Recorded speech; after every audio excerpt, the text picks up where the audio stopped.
जय साथियों, आज का टॉपिक है मानव जीनोम परियोजना। मानव जीनोम परियोजना का शुभारंभ 1990 में हुआ था और इसमें 18 देश तथा 250 प्रयोगशालाएं काम कर रही हैं। ठीक है, इसको जानने से पहले हमको जानना होगा डीएनए क्या होता है, गुणसूत्र क्या होता है, जीन क्या होता है, जीनोम परियोजना क्या होता है और कैसे डीएनए और राइबोसोम से मिलकर हमारे प्रोटीन का संश्लेषण होता है। ये सारी जानकारियां हमारे मानव जीनोम परियोजना के अंतर्गत पढ़ेंगे। अब हम जानेंगे कि जीन की परिभाषा और जीन को सटीकता से समझने की कोशिश करते हैं। ये हेडिंग है जीन। ठीक है, अब इसको मैं पढ़ता हूं, आप लोग सुनिएगा। गुणसूत्रों पर स्थित डीएनए की बनी वो अति सूक्ष्म रचनाएं जो अनुवांशिक लक्षणों को धारण कर एवं उनको एक पीढ़ी से दूसरे पीढ़ी में स्थानांतरित करते हैं, जीन या पितरक कहलाते हैं। ठीक है, यानी कि दो शब्द इस्तेमाल है, जीन और पितरक। ठीक है, आगे पढ़ता हूं। डीएनए के न्यूक्लियोटाइड का ऐसा अनुक्रम है जिसमें सन्निहित कूटबद्ध सूचनाओं से अंततः प्रोटीन का संश्लेषण का कार्य संपन्न होता है। यह आनुवंशिकता के बुनियादी घटक होते हैं। यह यूनानी भाषा के जीन्स शब्द से लिया गया है। ठीक है, इसको मैं आप लोगों को थोड़ा समझाता हूँ। इसको तो आप लोग समझ गए हैं कि गुणसूत्रों पर स्थित डीएनए की बनी वो अति सूक्ष्म रचनाएं जो आनुवंशिक लक्षणों को धारण कर एक पीढ़ी से दूसरे पीढ़ी पर पहुंचाने का कार्य करता है, वो जीन कहलाता है। ठीक है, आप लोग कहेंगे कि ये डीएनए भी यही कार्य करता है। सही बात है, डीएनए भी वही काम करता है, लेकिन उसको मैं आगे बताऊंगा। अब देखिए अब देखिए आगे ना, डीएनए के न्यूक्लियोटाइड यानी डीएनए में जो हमारा न्यूक्लियोटाइड उपस्थित होता है, ठीक है, उन्हीं का ऐसा अनुक्रम जिसमें सन्निहित कूटबद्ध सूचनाओं से, जिसमें सन्निहित मतलब जिसमें उपस्थित कोड, जो एक कोड होता है, उस कोड की सूचनाओं के आधार पर प्रोटीन संश्लेषण का कार्य करता है, यानी प्रोटीन बनाने का कार्य करता है, वो कौन होता है? जीन होता है। ठीक है, ये आनुवंशिकता के बुनियादी घटक होते हैं। मतलब ये हर्डिटी यानी एक पीढ़ी से दूसरे पीढ़ी में पहुंचाने का कार्य करते हैं। आनुवंशिकता के जो फादर्स हैं, ग्रेगर जॉन मेंडल ने सबसे पहले अनुवांशिकी का खोज किया था। ठीक है, यह यूनानी भाषा के जीन शब्द से लिया गया है, यानी जो जीन शब्द है वो हमारे यूनानी भाषा के जीन शब्द से लिया गया है। ठीक है, अब हम जानेंगे डीएनए क्या होता है। डीएनए का फुल फॉर्म आप लोग पता होगा, डीऑक्सीराइबोन्यूक्लिक एसिड। ठीक है, तो डीएनए क्या होता है इसको देख लीजिएगा। बारीकियां हैं, इसको आप लोग ध्यान से देखिएगा, क्योंकि कब सभी लोग जानते हैं डीएनए जीन्स क्या होता है, फार्मूला रट लेते हैं, लेकिन उनको कंफर्म एग्जैक्टली चीज नहीं पता होता है। लेकिन मैं आप लोगों को एग्जैक्टली चीज बताने जा रहा हूं, इसको आप ध्यान से देखिएगा। डीएनए डीऑक्सीराइबोन्यूक्लिक एसिड जीवित कोशिकाओं के गुणसूत्रों में पाए जाने वाला तंतुनुमा अणु को डीएनए कहते हैं। समझ गए आप लोग? नहीं समझे? जीवित कोशिकाओं के गुणसूत्रों में पाए जाने वाले तंतुनुमा अणु को डीएनए कहते हैं। डीएनए के अणु की संरचना घुमावदार सीढ़ी की तरह होती है, इस तरीके से होती है।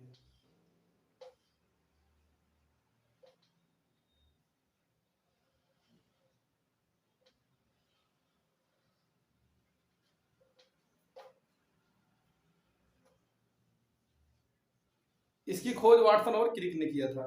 ठीक है, द्विकुंडलीय रूप का। अब इसको समझाने की कोशिश करता हूं डीएनए को। ये हमारा क्रोमोसोम है। ठीक है, गुणसूत्र है, ये एक्स गुणसूत्र है। इसमें आप लोग देख रहे हैं तंतुनुमा, ये तंतु है धागे के समान। ठीक है, इसी तंतुनुमा को, इसी तंतुनुमा को हम कहते हैं डीएनए। हम इस पूरे भाग को क्या कहते हैं? क्रोमोसोम। इस पूरे भाग को हम क्रोमोसोम कहते हैं। और इसी की एक तंतुनुमा को, यानी ये जो तंतु है, इन्हीं तंतुओं को देखिए, इसमें लिखा है जीवित कोशिका के गुणसूत्र में पाए जाने वाले तंतुनुमा अणु को, तंतुनुमा ये अणु जो है ये डीएनए होता है। ठीक है, ये क्रोमोसोम होता है, हमारे क्रोमोसोम में डीएनए मौजूद होता है। ठीक है, अब इसको आप देखिएगा, ये जो क्रोमोसोम है, इसको इस जहां ये एक दूसरे के काट रहे हैं, इस भाग को हम सेंट्रोसोम कहते हैं। ठीक है, इसकी मॉर्फोलॉजी हो रही है, इसको सेंट्रोसोम कहते हैं। इस ऊपरी भाग को देखो, इस भाग से ऊपरी भाग छोटा है, इसलिए हम कहते हैं इसको छोटी भुजा कहते हैं। ये बड़ा भाग है, इससे हम इसको कहते हैं बड़ी भुजा।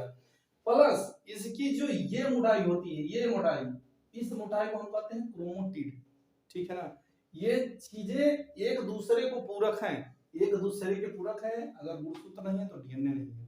ठीक है, डीएनए नहीं है तो गुणसूत्र नहीं है। आप ये बारीकियां को ध्यान से देख लीजिएगा, क्योंकि गुणसूत्र ये पूरा है, ये पूरा गुणसूत्र है, लेकिन ये जो क्रोमोटिड है, ये जो आपका तंतुनुमा है, ये डीएनए होता है। ठीक है, अब इससे पहले जब हम जीन की बात कर रहे थे तो जीन इसके अंदर मौजूद होता है। अब हम इसको क्या करते हैं, इस तंतुनुमा को ऐसे ऐसे हम खोल देते हैं। ठीक है, इस तंतुनुमा को जब हम खोलेंगे तो जब इसको और मैग्नीफाई करेंगे, सूक्ष्मदर्शी से और मैग्नीफाई करेंगे, तो ये क्या दिखता है कि ये कुछ इस तरीके से होता है। एक दूसरे से लिपटे हुए मतलब दो धागे होते हैं, इनके बीच में क्या होता है, इनके बीच में न्यूक्लियोटाइड्स होते हैं। न्यूक्लियोटाइड्स का मतलब इसमें होते हैं, न्यूक्लियोटाइड को समझ लीजिए, एडेनिन, और एडेनिन, ग्वानिन, साइटोसिन, थाइमिन, ये हो गए आपके नाइट्रोजन बेस। फिर उसके बाद आता है सुक्रोज, ठीक, सुक्रोज हो गया, प्लस फॉस्फेट PO4, ठीक, PO4। देखिए ये चीज होता है, यानी कि एक एडेनिन, एक सुक्रोज प्लस एक फॉस्फेट ग्रुप मिलकर न्यूक्लियोटाइड बनाता है। अगर ये फॉस्फेट नहीं जुड़ेगा तो एडेनिन और सुक्रोज मिलेगा, तो उसको बोलते हैं न्यूक्लियोसाइड। न्यूक्लियोसाइड और न्यूक्लियोटाइड में अंतर है, जब एडेनिन और एक सुक्रोज मिलता है तो न्यूक्लियोसाइड बनता है, और जब adenine plus sucrose plus phosphate group मिल जाता है उसे न्यूक्लियोटाइड कहते हैं। ठीक है, तो जो ये पॉइंट है, ये पॉइंट है, यहाँ से ये न्यूक्लियोटाइडों का क्रम है, न्यूक्लियोटाइडों का क्रम है। ठीक है, हो सकता है एडेनिन हो, ये हो सकता है थाइमिन हो, ये हो सकता है ग्वानिन हो। ठीक है, इनका जो अनुक्रम होता है वो जीन कहलाता है। ठीक है, ये सारी चीजें आप लोग ध्यान से देख लीजिएगा, समझ लीजिएगा। नहीं समझ में आएगा तो आप कमेंट बॉक्स में पूछ लीजिएगा। ठीक है, कि सर ये चीज हमको क्लियर नहीं हो रहा है। एक बार दोबारा मैं बता देता हूं, ये क्रोमोसोम है, इसकी मॉर्फोलॉजी में क्या कि इसको सेंट्रोसोम है, जो इसका सेंटर है इसको सेंट्रोसोम बोला जाता है, छोटी भुजा, बड़ी भुजा, तथा इसकी जो मोटाई है उसे क्रोमोटिड कहा जाता है। ठीक है, इसकी एक तंतु को हम खींचेंगे, इस तंतु को खींचेंगे तो कुछ इस तरीके से दिखाई देगा, जिसको हम डीएनए कहेंगे। ठीक है, अब डीएनए के भीतर जो न्यूक्लियोटाइड होता है उनके अनुक्रम को हम जीन कहते हैं। ठीक है, ये चीजें आज क्लियर हो गई।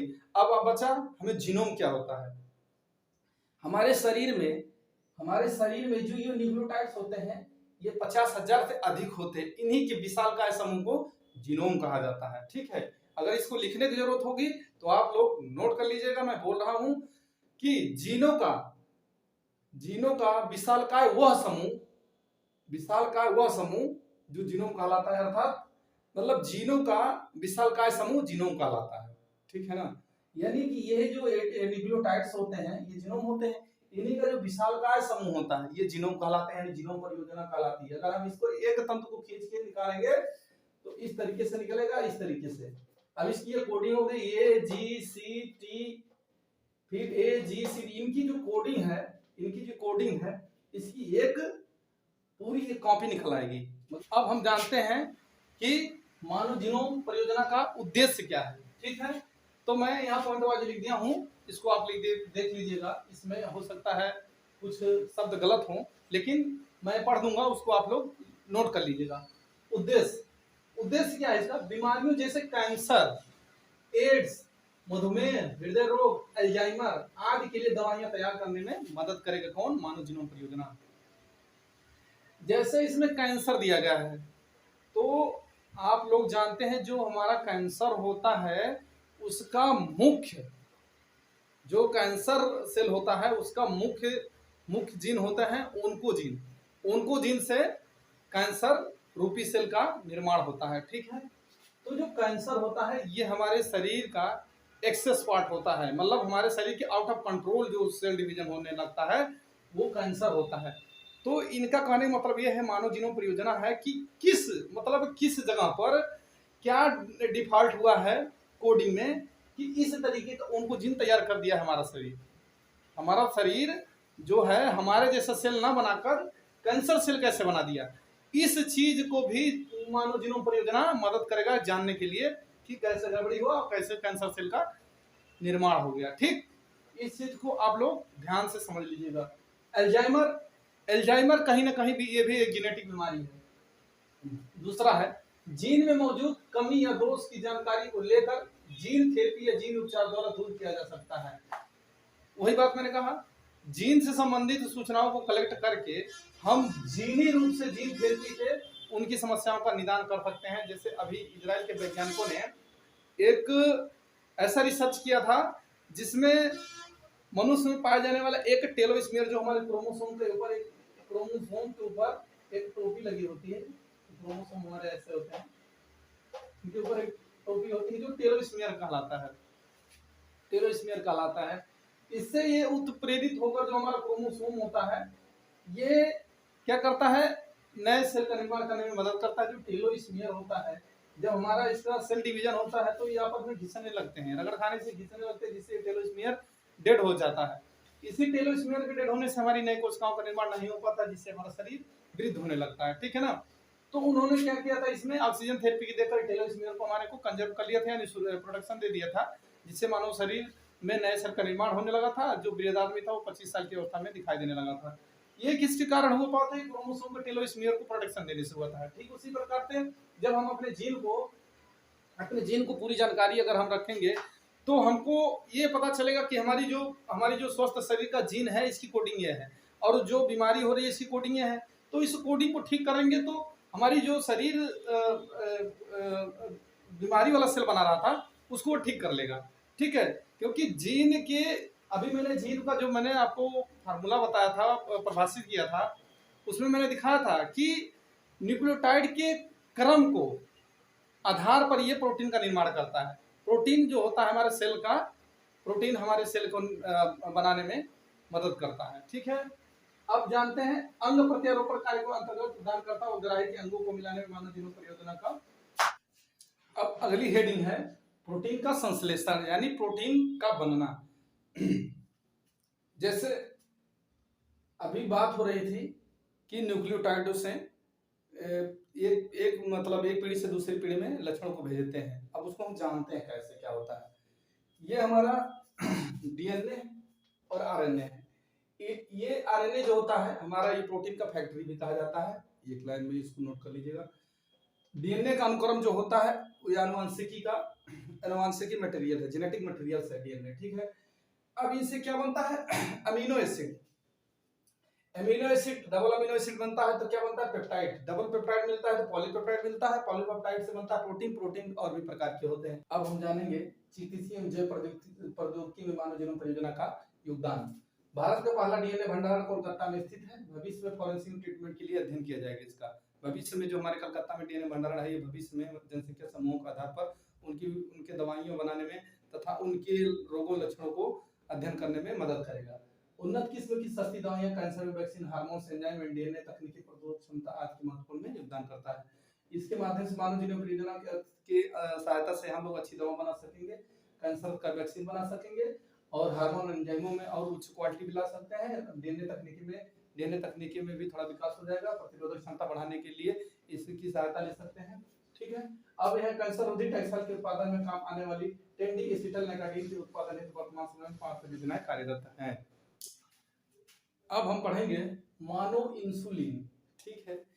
इंसुलिन आप लोग जानते हैं कि हमारी जो पैनक्रियाज होता है वो इंसुलिन नामक हार्मोन को सिक्रेशन करता है।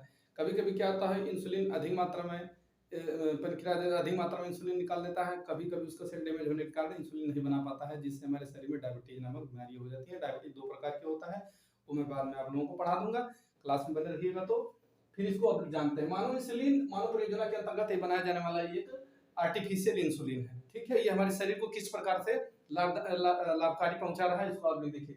जैव प्रौद्योगिकी के विकास में मानव इंसुलिन की अभियांत्रिक जीवाणुओं के द्वारा निर्माण की विधि विकसित की गई है। सन 1983 में एलिली नामक अमेरिकन कंपनी ने सर्वप्रथम अनुवांशिकी अभियांत्रिक के द्वारा मानव इंसुलिन को बनाया है, ठीक है। यानी कि जो अमेरिका की एक कंपनी है 1983 में एली लिली कंपनी का नाम है, जो अमेरिका में स्थित है, उसी ने ये बनाया है आर्टिफिशियल इंसुलिन, जिसका नाम है होमुलिन। होमुलिन आप भी अगर नेट पे सर्च करेंगे तो होमुलिन नामक एक थैली आएगी। जो इंसुलिन होता है वो इंसान को चढ़ाया जाता है, ठीक है, जिसमें उसके शरीर में इंसुलिन की पूरा किया जाता है, ठीक है। आप इसको थोड़ा समझाते हैं कि इन लोगों ने कैसे इस प्रक्रिया को अंजाम दिया है। इस प्रक्रिया को समझते हैं।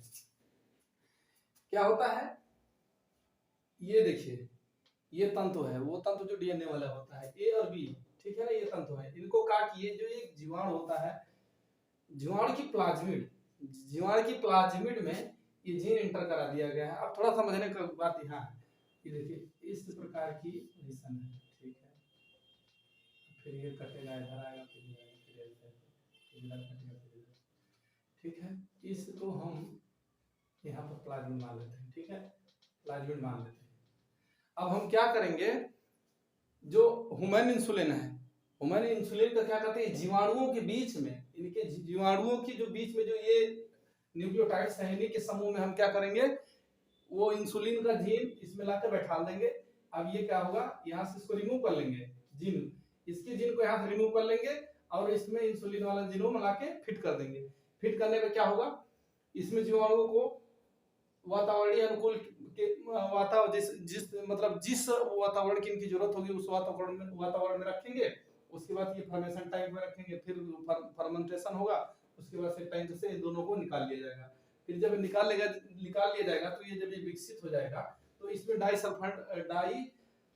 सल्फाइड बॉन्ड से इनको बांध दिया जाएगा, इन दोनों को डाई सल्फाइड बॉन्ड से बांध दिया जाएगा और ह्यूमुलिन प्राप्त हो जाएगा। और भी प्रक्रिया है, लेकिन वो इसे शॉर्टकट में बता दिया कि जो इसका जो प्लाज्मिड होता है उसमें न्यूक्लियोटाइड के कोडिंग को चेंज करने से ही हमको ह्यूमुलिन नामक इंसुलिन प्राप्त हो जाता है, जो आर्टिफिशियल है, जो इस समय बाजार में उपलब्ध है, अस्पतालों में इस समय चढ़ाया जा रहा है, बहुत ही कारगर सिद्ध हुआ है। तो जो मानव जीनोम परियोजना का जो विकास का उदाहरण है, इसको हम ह्यूमुलिन को मान सकते हैं। और भी चीजें बन के आई हैं, लेकिन आप लोगों को लिए एक एग्जांपल के तौर पे ह्यूमुलिन को समझा दिया है। ह्यूमुलिन जो जीवाणु को प्लाज्मिड में हटा के, प्लाज्मिड को मतलब इस न्यूक्लियोटाइड को हटा के ये इंसुलिन का न्यूक्लियोटाइड बैठा दिया गया है, जिससे हमें ह्यूमुलिन प्राप्त हुआ है, ठीक है। इस चीज को आप लोग, यदि आप लोगों को ये सारी सब्जेक्ट समझ में आया हो तो कमेंट, लाइक और सब्सक्राइब जरूर कीजिएगा।